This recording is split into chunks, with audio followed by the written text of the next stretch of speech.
I'm Matthew Amreliwala, live in Westminster on the day Tony Blair leaves Number 10. He'll take his last Prime Minister's questions at 12 o'clock and then head for Buckingham Palace. Gordon Brown will be Prime Minister by mid-afternoon. We'll be live in Downing Street and around the country for analysis and reaction to all today's events. The other headlines here on BBC News 24. 4 people have died, hundreds have spent a second night in shelters, and more heavy downpours could be on the way as Britain experiences the worst flooding in recent years. Quicker and easier access to abortion. Doctors debate whether the current laws should be changed. And in sport, get comfortable on the hill. Tim Henman is back on court today for his second-round match at Wimbledon.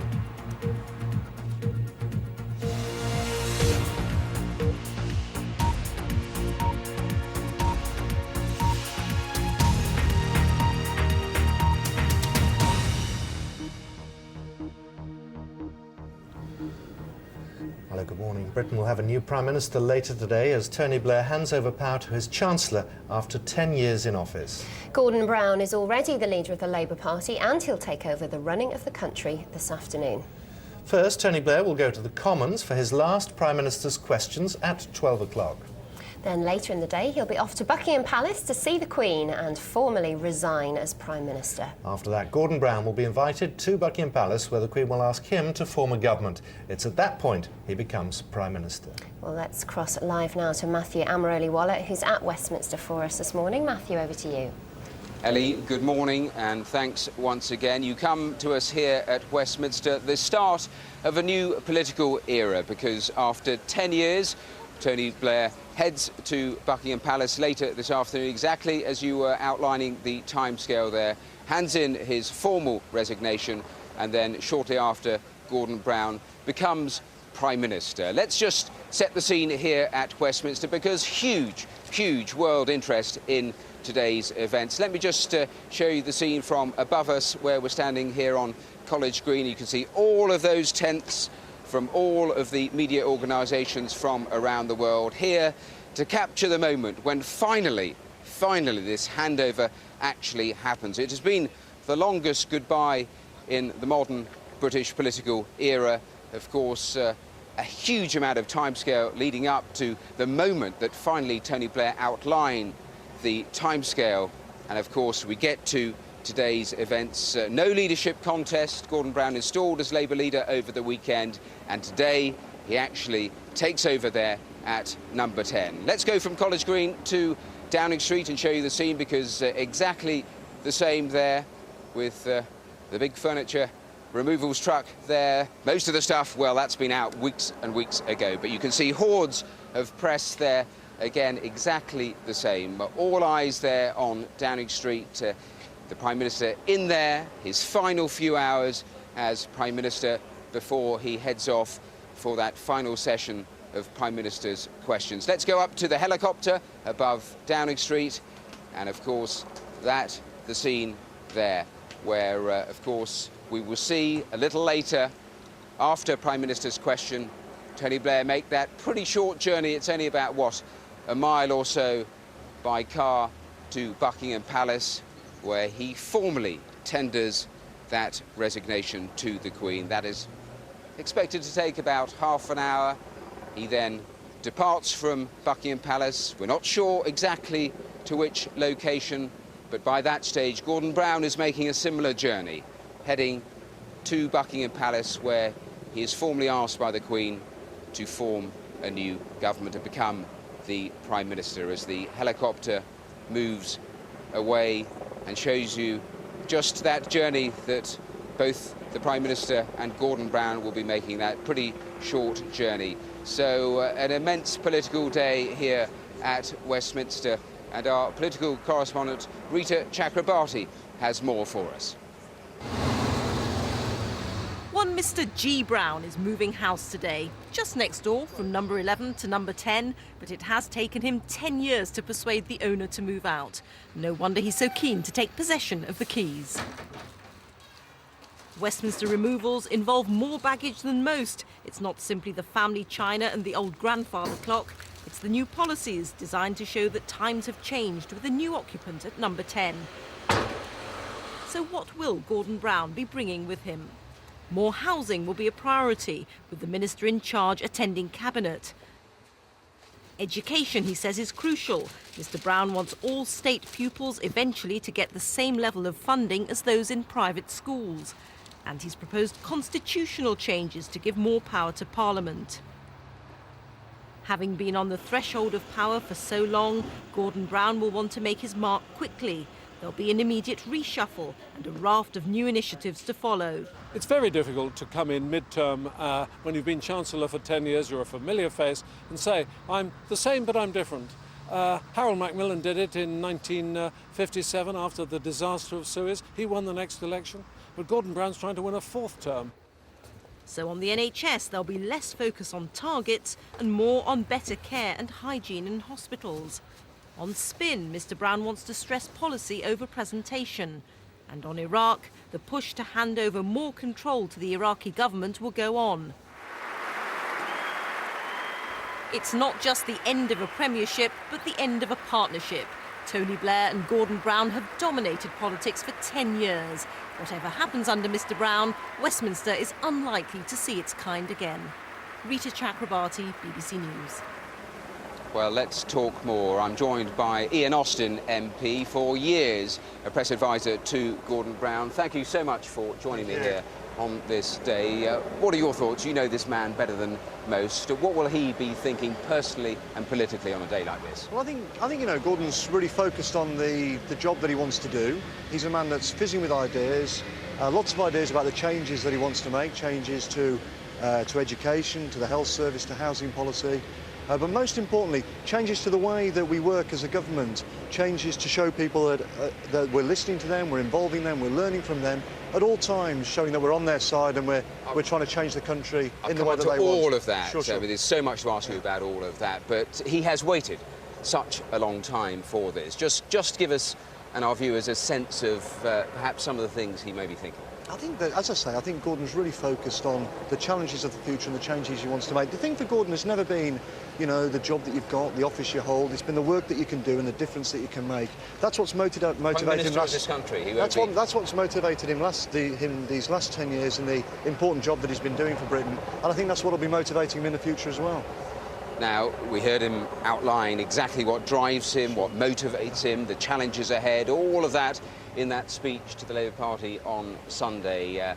How difficult to actually achieve some of those things that he has laid out, to actually work out how to do all of that?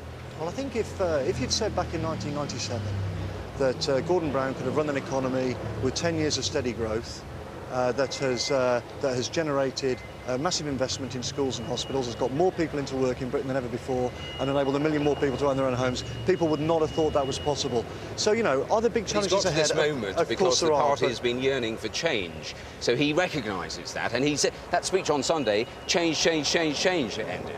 I think, well, there are big challenges. There are big challenges for the future, and there are big changes that people want to see. But look, these last 10 years, let's not forget Tony Blair. I think it's important to say today what a fantastic Prime Minister Tony Blair's been. I look around my constituency, more people in work than ever before, more people owning their own homes, brand new hospitals, schools transformed, all of that.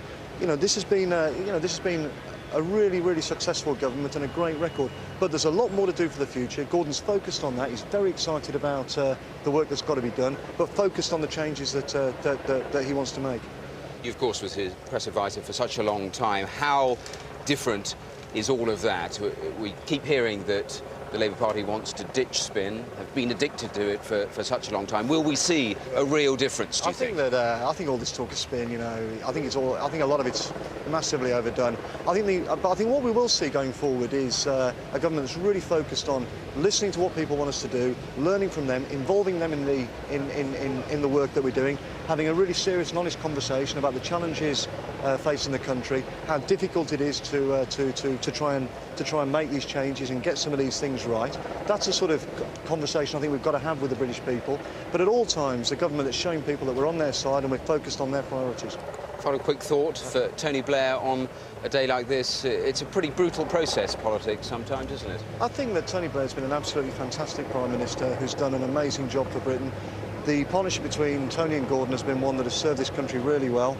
I think the Labour Party, the British people have got a lot to be grateful to Tony Blair for. I think he should be very proud of his record.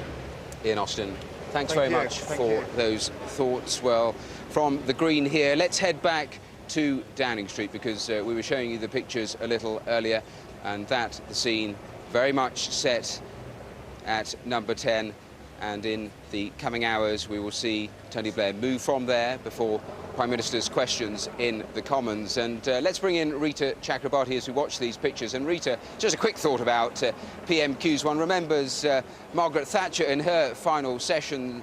The shackles were off and she had such a fabulous time.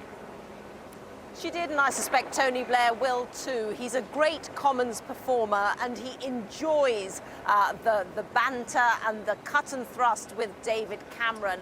And I suspect today it is bound to be an emotional affair.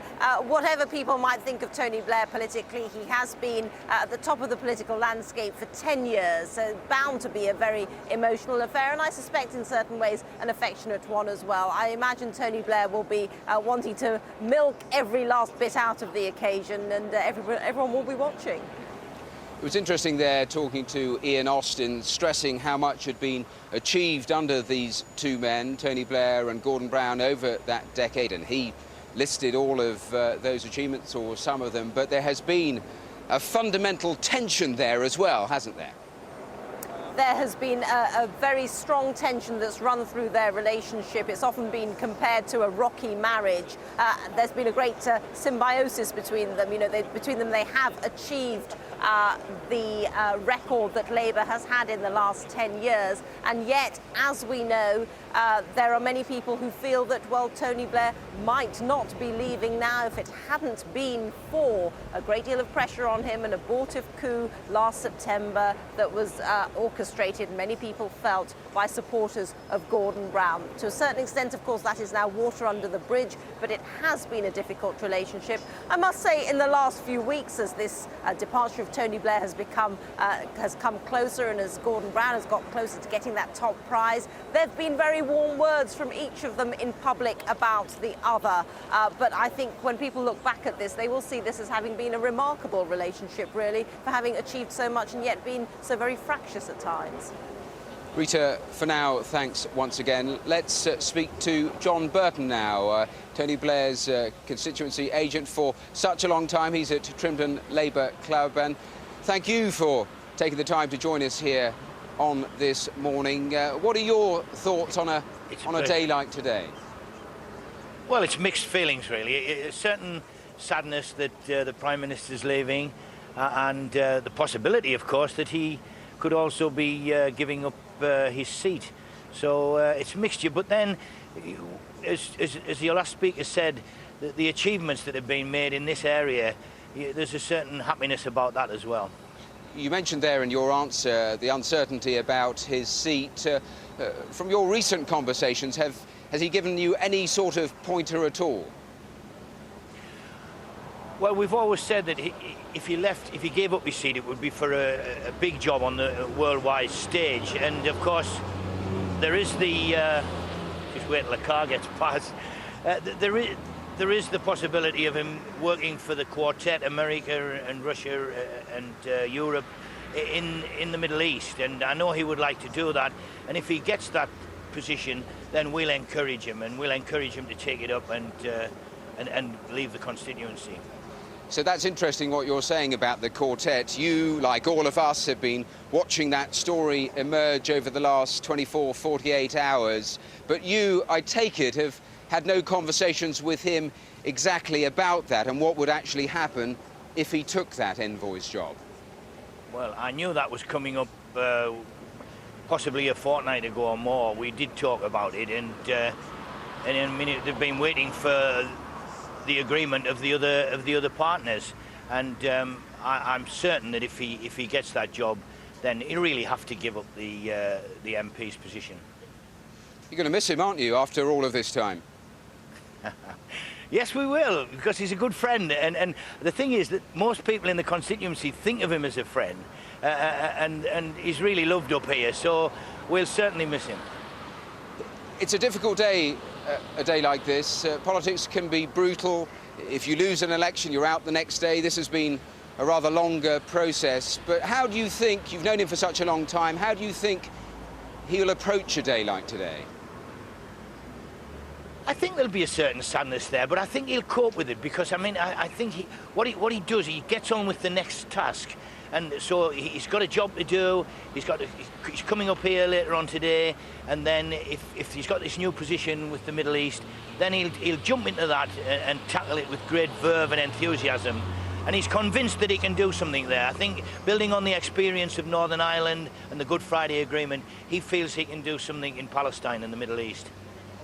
Your eyes clearly set on that, and perhaps him going off very, very shortly. We have yet to, of course, have that formal announcement, but we do expect him to head to Sedgefield later. Are you making preparations to make that formal announcement where you are about him stepping down? Well, not exactly, because we don't know about whether he's got that position yet, but everything's in place if need be. And just give us a sense of what it has been like being his agent for all of that time, longer than a decade. Well, it's been interesting and it's been hard work, and particularly with him being Prime Minister, it's meant that I've had to sort of look after the constituency here, and Tony said you've been the MP locally while he's done the bit down in the Commons. But it's been so interesting, and I've met so many, we've met Jospin, we met Chirac, we met George Bush came here. I mean, George Bush came to this little village, and the American presidents just don't do that. So, and we've had some wonderful experiences. Yes, he's put you on the map, certainly. How often did he use you as a sounding board politically? Sorry, could you say that again? I was just interested to know, in the many conversations you would have, did he ever use you as a political sounding board? Well, yes, he did. I mean, part of my job has been to tell him what the grassroots and what the people out there are thinking. And that's been quite easy to do because I've been involved with them. I've been in the pubs and in the clubs and passing information on to him. And yeah, we've had many conversations. And did you talk about passing on the feelings of the grassroots. Did you feel the moments a couple of years ago as Iraq became more and more difficult, did you feel the seesaw tilt against him? Well, I said to him at the time, I said, the easiest thing for you to do is nothing. I remember having a conversation with him, and this was, before he'd managed to persuade Bush to go for the second resolution at the United Nations. And he did say, he said, I can't do that, John. He said, all the information I've got from the secret services, Russia, America, even the French Secret Service and our own, say that we've got to do something about Saddam and the weapons of mass destruction. And I think he's still convinced that in the end he'll be proved right about Iraq. Just a final quick thought, John, because, of course, on a day like this, a lot of plaudits for Tony Blair, but there may be many people quite glad to see the back of him.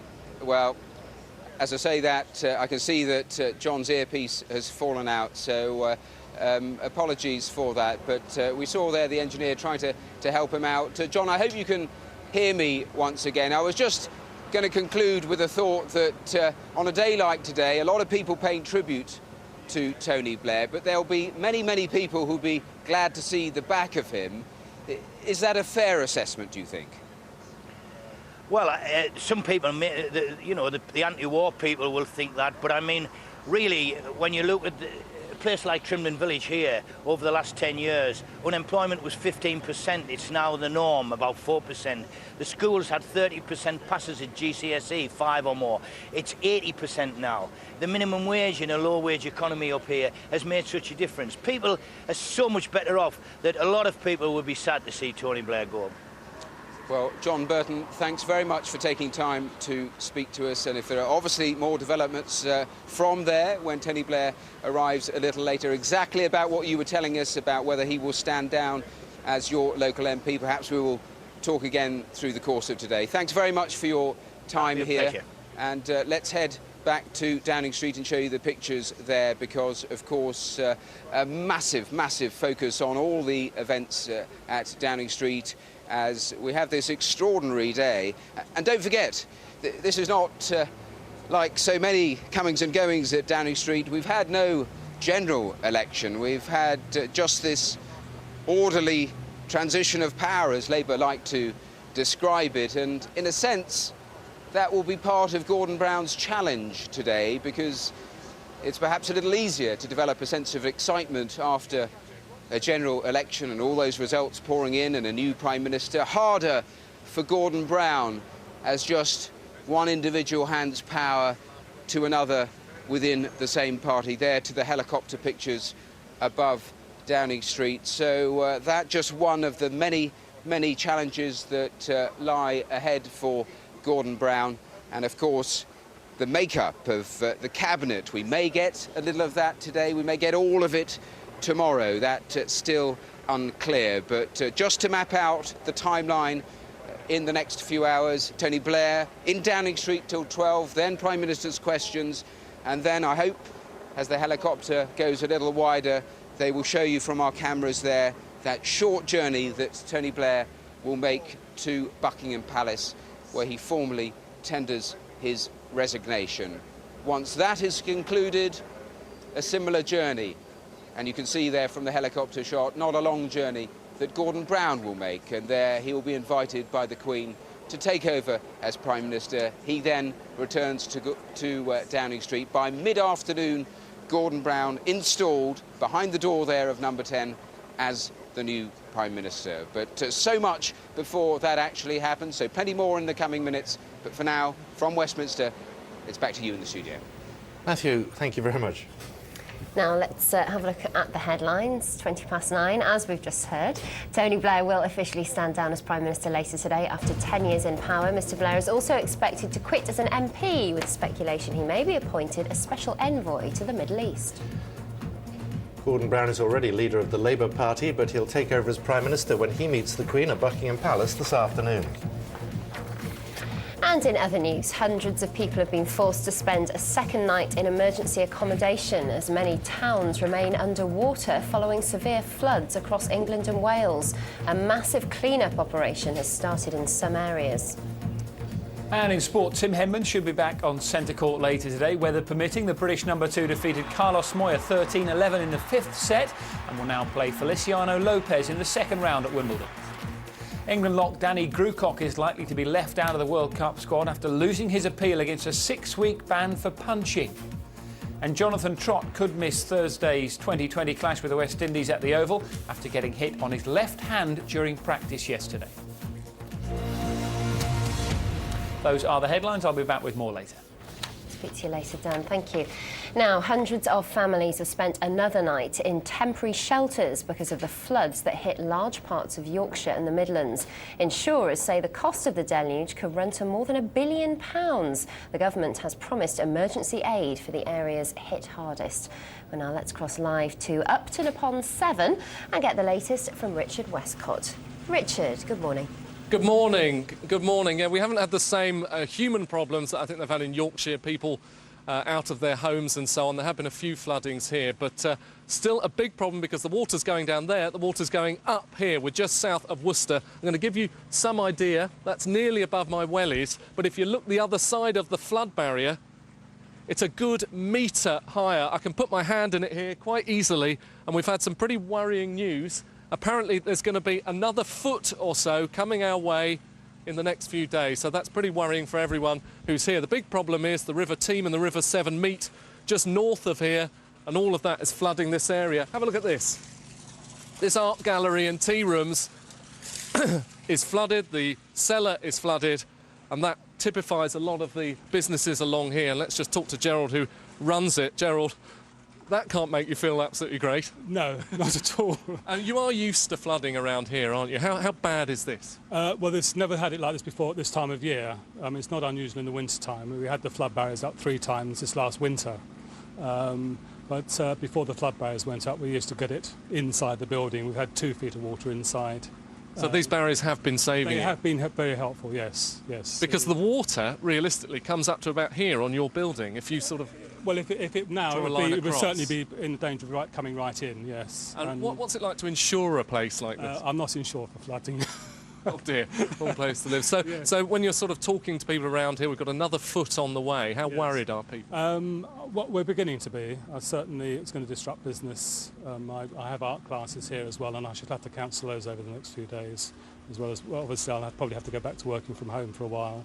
Everyone was very keen to stress that the town is still accessible. Oh, it is, yes. It's only really this area that gets particularly flooded along by the river, the pubs and here particularly. There were some concerns that this water basically goes around the back and actually can make a kind of island of the town. Has that been happening? In 2000, it crossed the river, the road up by the parish church, and the village was a total island for that period of time. So for the time being, what are you doing to protect yourself? The pump's going? The pump's going. We could do with some more pumps going, I think, to get the water, because usually it's dry this side of the barrier, but unfortunately the pumps aren't working quite so well today.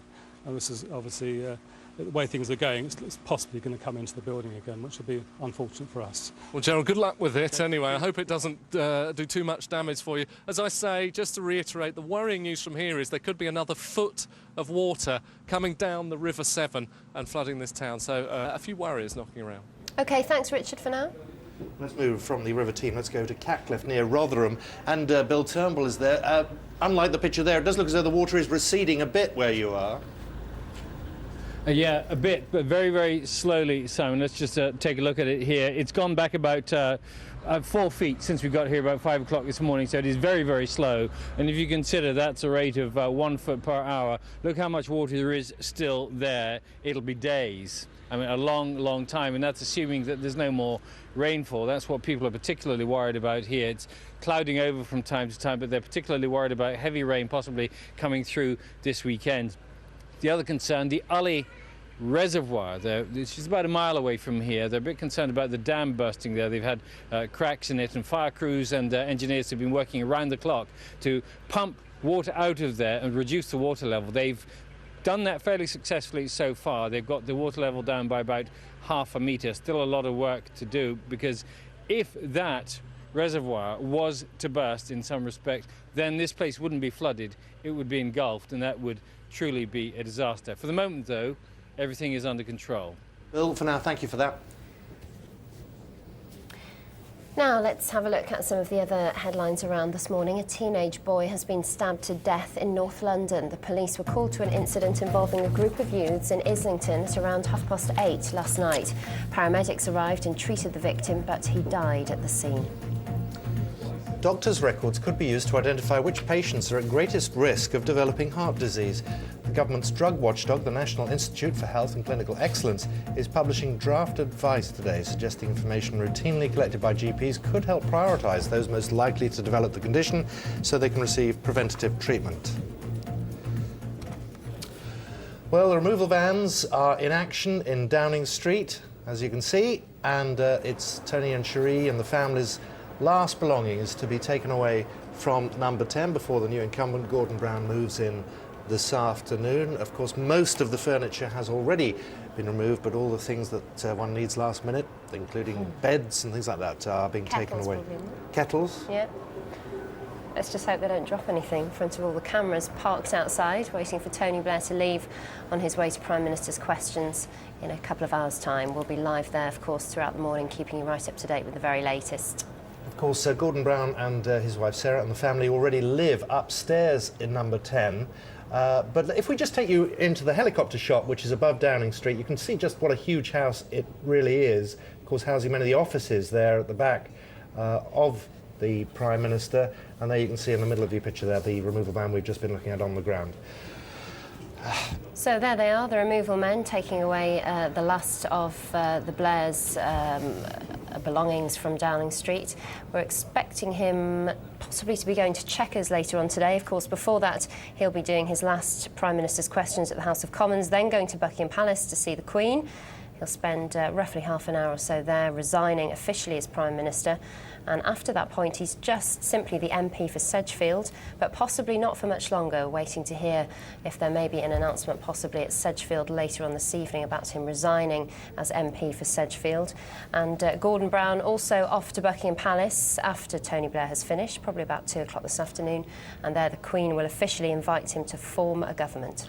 Well, these boxes are going into storage because if you read your papers, you'll know the new home in Connaught Square off the Edgware Road in London is not yet ready, still having final security changes made to it. So for the next few days at least, the Blairs will be staying at Chequers at the taxpayers' expense, the country retreat, of course, of the Prime Minister, and then they will move into their new home as Tony Blair will by then have a new job. We may know more about that a little later today. But anyway, the removal process is underway, and Gordon Brown will be moving in this afternoon.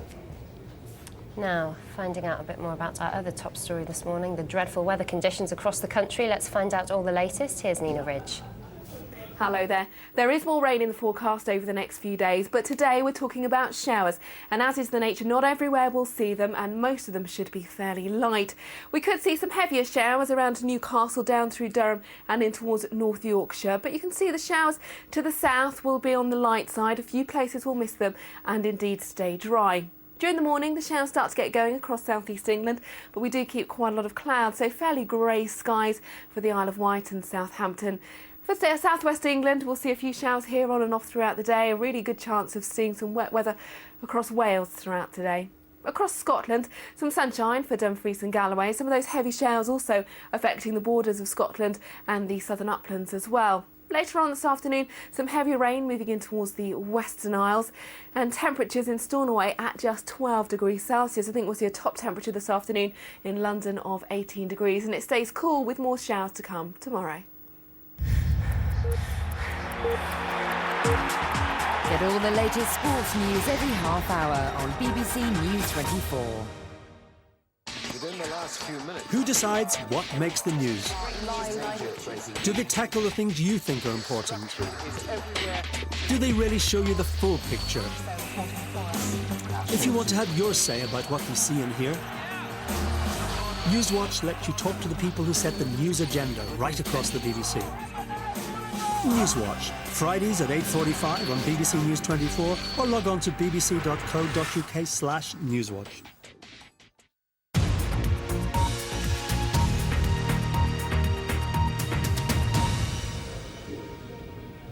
It's a historic day in Downing Street, a change of Prime Minister, and the removal vans, as we were just showing you, in operation. In fact, the bed. The number 10 bed. One of them, anyway. We've just seen a larger mattress go into the van. Another one has just come out as the last parts of the Blair belongings are put into storage in There's preparation. another mattress.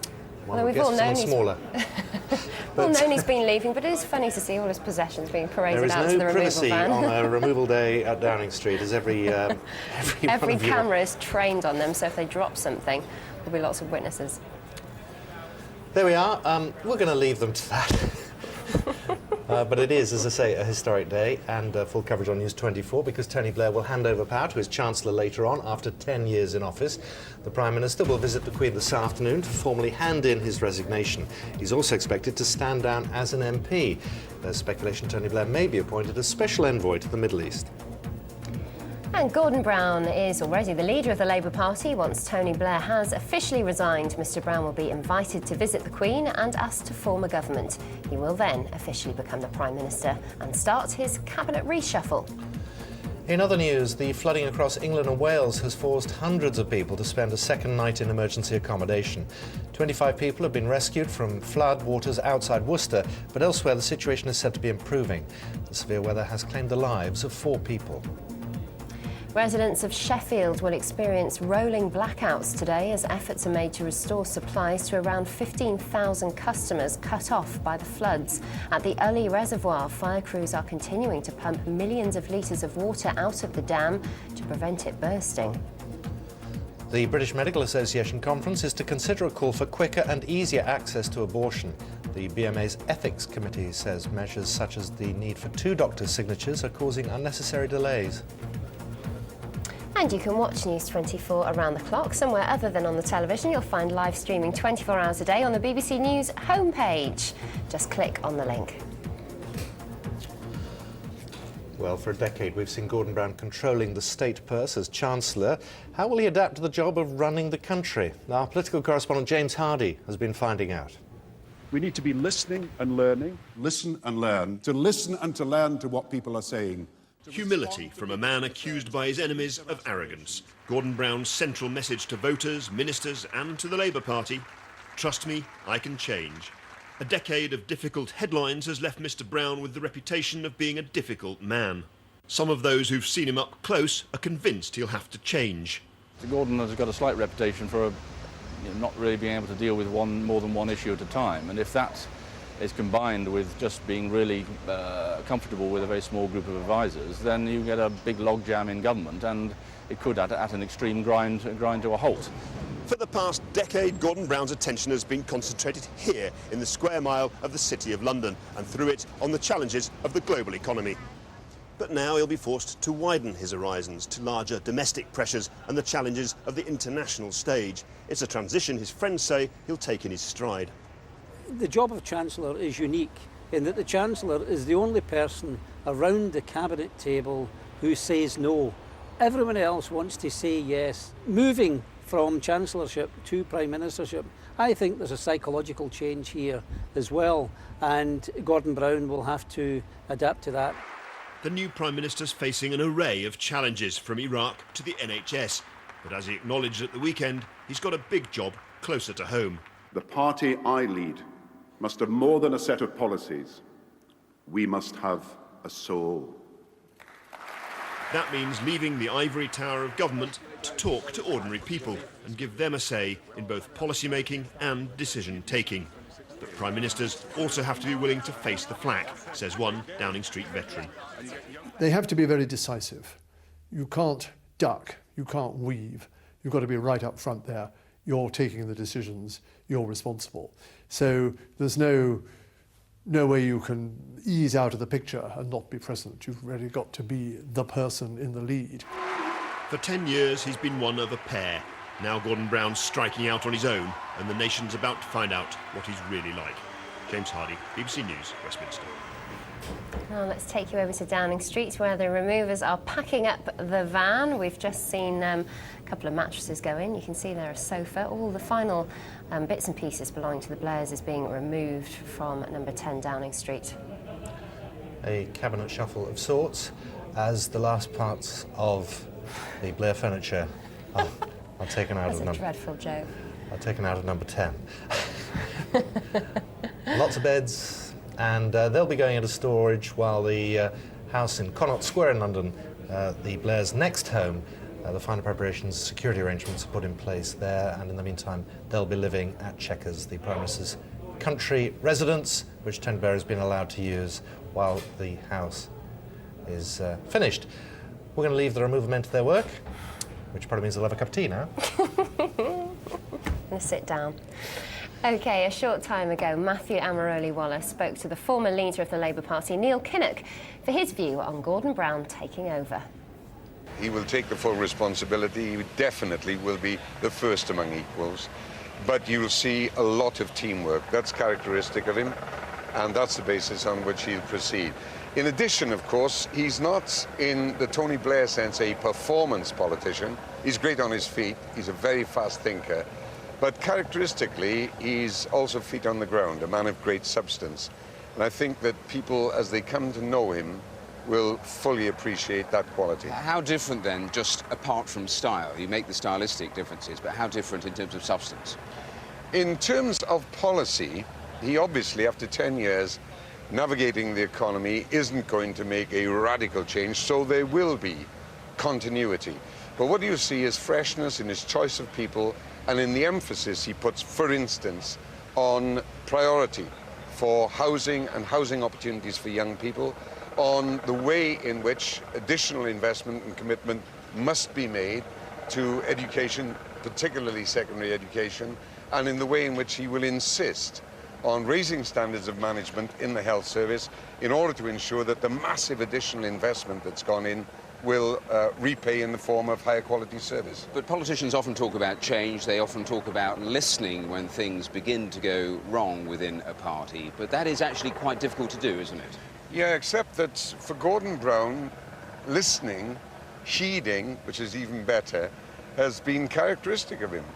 He's a great searcher after knowledge, but it doesn't just come out of books, it comes out of experience and he values the opinions of other people. It's why, authentically, for instance, he is reaching out to people whose politics, the card that they have in their pocket, may be different from his, but he'll never let that get in the way of valuing their judgment and the quality they can bring to the combined decision-making. So in Gordon's case, listening isn't something he's recently stumbled across.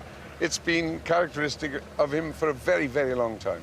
You were referring there to possible cabinet positions. I'll come back to that in a moment. On the big issue that has focused the party for such a long time, Iraq, what do you expect? Gordon will obviously continue the policy of gradual troop reduction and withdrawal, depending for its schedule very much on the normalization that can be achieved in the Iraq government. What you will see as a fresh initiative is the very strong emphasis he'll be putting on the critical importance of trying to further develop the Iraqi economy, especially through the improvement of human skills. Now, nobody is in a better position to give that essential initiative a real push, and I'm certain that you'll see that coming from Gordon Brown. It does mean that we'll be seeking to combat terrorism, the insurgents, not mainly or solely on the military front. That obviously has got to remain the case. But in addition, in other areas, particularly economic areas, where other battles can be won. You, of course, have seen Gordon Brown at close quarters his entire political life. Was it very easy to spot early on the talent that he had? I knew Gordon before he was elected because of our campaigning together, and indeed sometimes on different sides of an argument in Scotland. He's obviously a brilliant young man, but also charming, encyclopedic about sport, great fun. So I was determined to fast-track him as soon as I could, and I managed to do that and appoint him to the front bench on the same day as another youngster called Tony Blair. Gordon Brown is absolutely outstanding, and everybody's going to see that. If those are the strengths, in a candid way, what are his weaknesses? I think he might be inclined to overwork. He's got a real intensity of commitment, and he's got a massive capacity for absorbing information and a breadth of interest. So he can work longer and harder than most people. And with people, there's no difficulty. You watch the team he's had around with him and the way in which they show genuine loyalty because of the quality of his leadership. If he has got a weakness, it may be that he pushes himself a bit hard. But who can want anything else from the Prime Minister of a country? He's got to work 24 hours a day. Nothing less will do. In terms of that relationship with Tony Blair, and let's reflect on his departure as well today, what do you make of the timing post 10 years? Did he hang on too long? No, it was always going to be the case, wasn't it, that it was his due, and nobody should have been even thinking about taking it away from him, that after his quite extraordinary achievements, which shouldn't be obscured even by the tragedy of Iraq, when the full account is taken, then the least that he could be expected to do was to serve for 10 years. That he did. And very quickly after that, he decided that this was the time to leave. So I think he's probably got the timing just about right, as he's got a lot of other timing right. Is there a paradox there for Tony Blair, though, that at the start of the 10 years, with that massive, massive majority, he was cautious. When he wanted to become more radical towards the end, some of that support had dissipated within the party and within the country? Well, that's called being a human being. It would have been extraordinarily precocious if, at 41 years of age, after 18 years in opposition, a young man had exploited the massive majority to do the most audacious and insistent things. In retrospect, and on the basis of my political instincts and preferences, I could theorize about that. I could write a nice film about it, but that's not the reality. People accumulate confidence with experience, and what we see in recent years is a man who's derived immense benefit and undertaken great advance on the basis of that experience. And you can't have it instantaneously. It can only be accumulated the hard way. Neil Kinnock speaking there. Now, doctors will debate proposals to make early abortions more easily available at the British Medical Association's annual conference today. The BMA's Medical Ethics Committee says restrictions, such as the need for 2 doctors' signatures prior to abortion, are causing unnecessary delays. The British Pregnancy Advisory Service say it's time abortion procedures were updated. Well, let's talk now to Laura Riley, who's from the BPAS. Hello. She's in our central London studio. Laura, what's the BPAS's stance on this? Well, we think what the BMA is actually suggesting is entirely right. There's no use in hanging on to a 40-year-old law when we know that for a woman who needs an abortion, to have it as safe as early as possible makes it safer and less invasive for her. So we think they're definitely on the right track to be debating this. But there are obviously concerns from other anti-abortion groups that it's just getting too easy for women to have an abortion anyway. We respect their view, and that's certainly a view that will always be put in respect to abortion by those with religious objections. It's a minority view. 63% of the UK public, polled recently by Mori, said that if a woman wants an abortion, she shouldn't be forced to have a child. So while we take account of that view, we think it's important that women get the medical treatment that they need as soon as possible. It's certainly the best for them, and all doctors agree with that, even the ones who are actually opposed to being involved in abortion themselves. Now, some of the proposals include letting nurses and midwives carry out abortions, allowing patients to go into their GP surgery to have one. Again, making it really very much easier to have an abortion. Is that necessarily a good thing? There's a difference between making access to an abortion when a woman knows she wants and needs one, and a doctor agrees that that's medically suitable for her, and women sort of choosing to have an abortion when they otherwise wouldn't. Making access to abortion straightforward for women doesn't mean that they're going to go out and have one when they wouldn't otherwise do so. Over the years, we can see, if you look at the rate of conceptions, that the rate of conceptions ending in abortion has been incredibly steady. So actually, it's all about making sure patients get treatment that they need in as swift and responsible a fashion as possible. Laura Riley, thank you for joining us. Thank you very much. Just after 10:15, these are the headlines this morning, and Tony Blair will officially stand down as Prime Minister later today after 10 years in power. He's also expected to quit as an MP, with speculation he may be appointed as Special Envoy to the Middle East. Gordon Brown is already the leader of the Labour Party, but he'll take over as Prime Minister when he meets the Queen at Buckingham Palace this afternoon.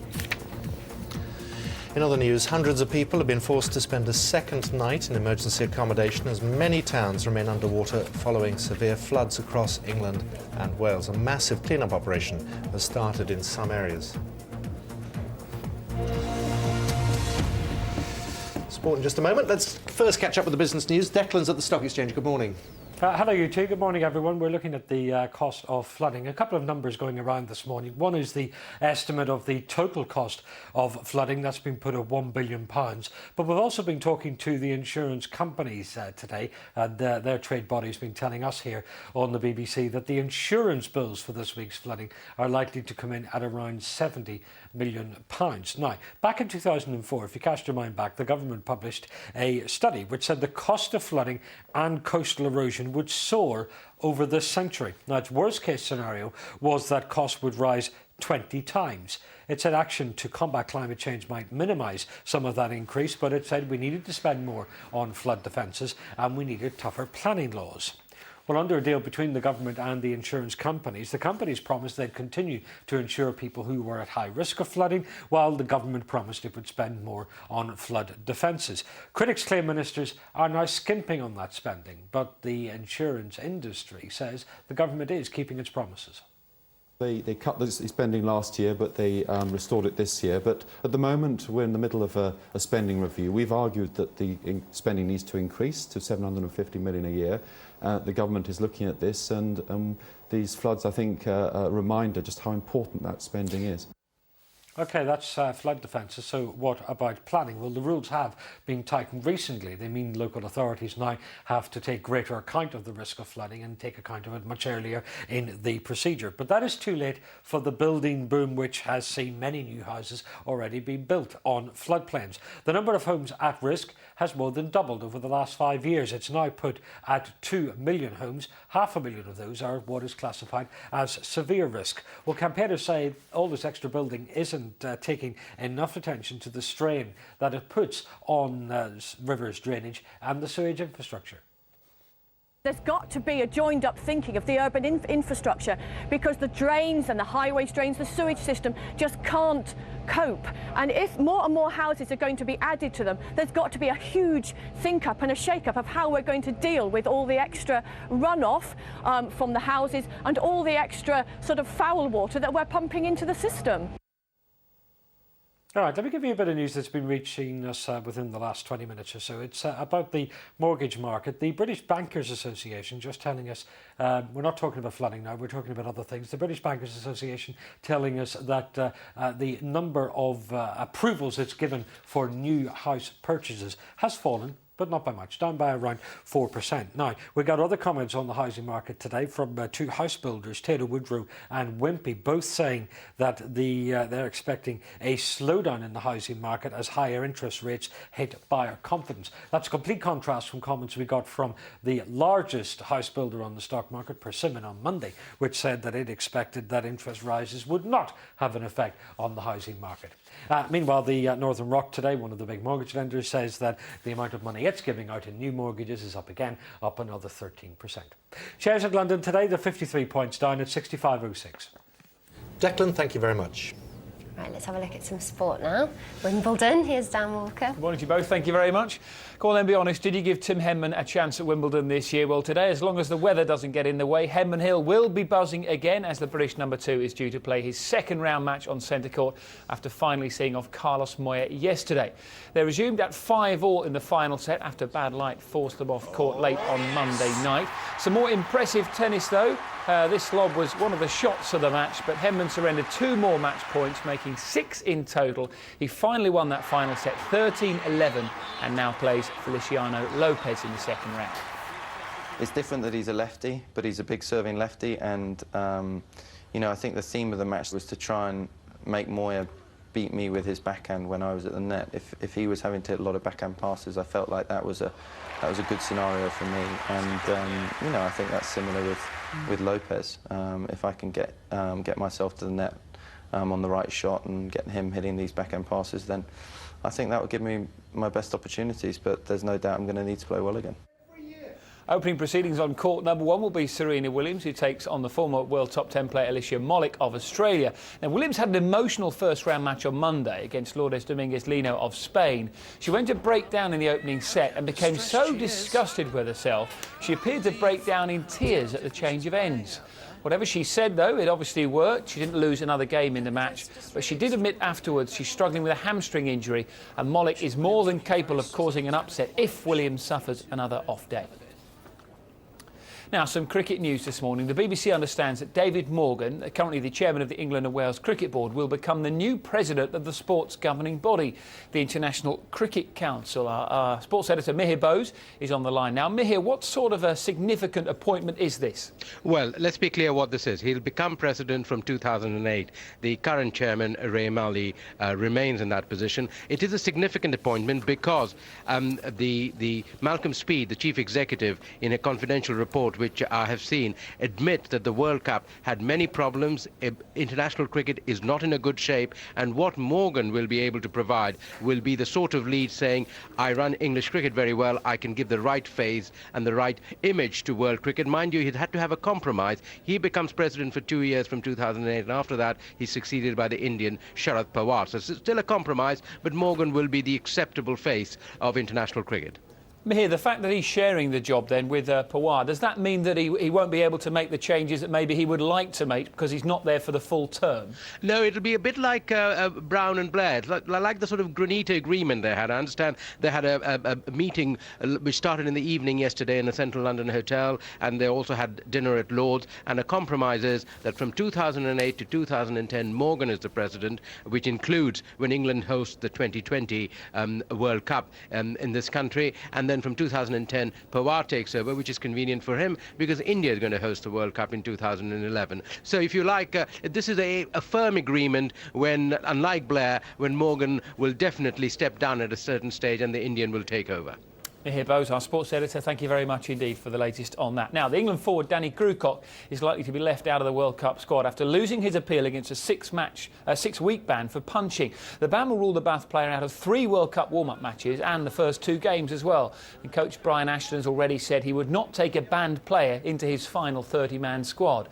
The punching incident took place in European Challenge Cup final against Clermont Auvergne.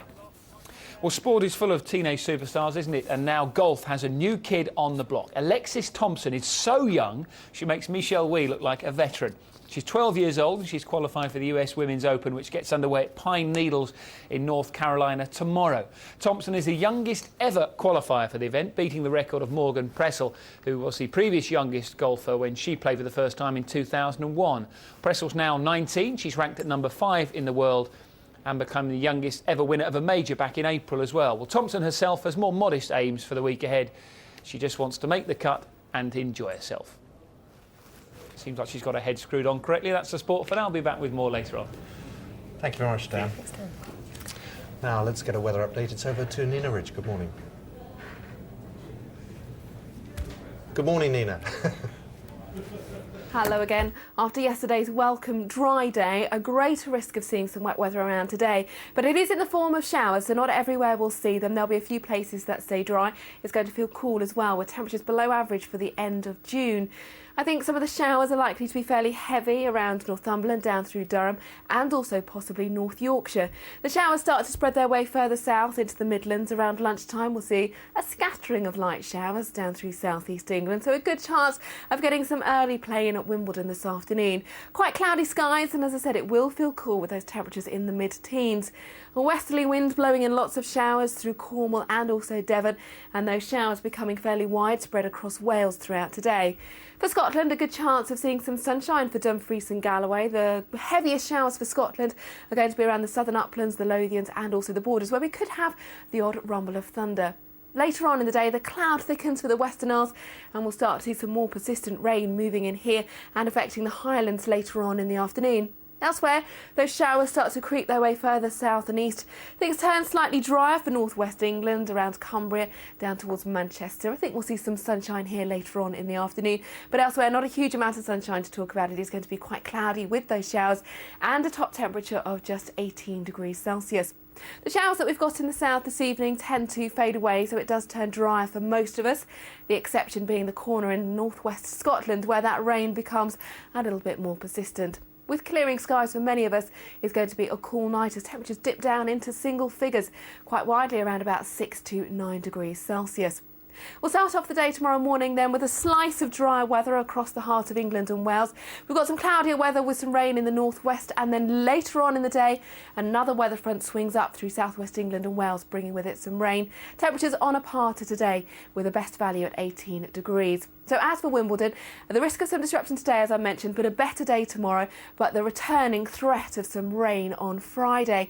Currently, it looks like it might just stay to the south of Wimbledon with some rain for southern counties, some showers further north with some sunshine in between, and highs of around about 18 or 19 degrees. There's more weather in around half an hour.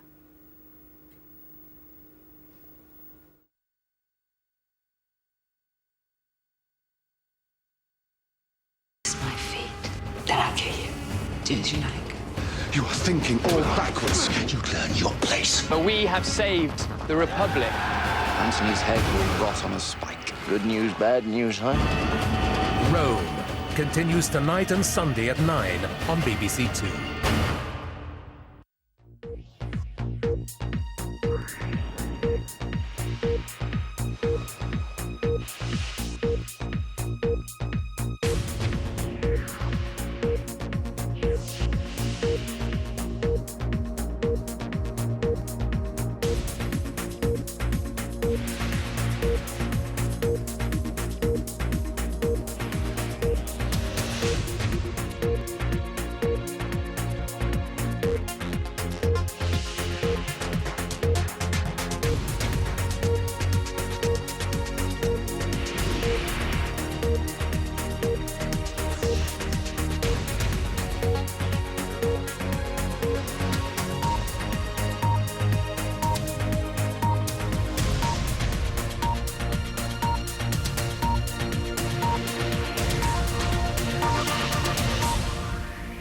Hello and welcome to the heart of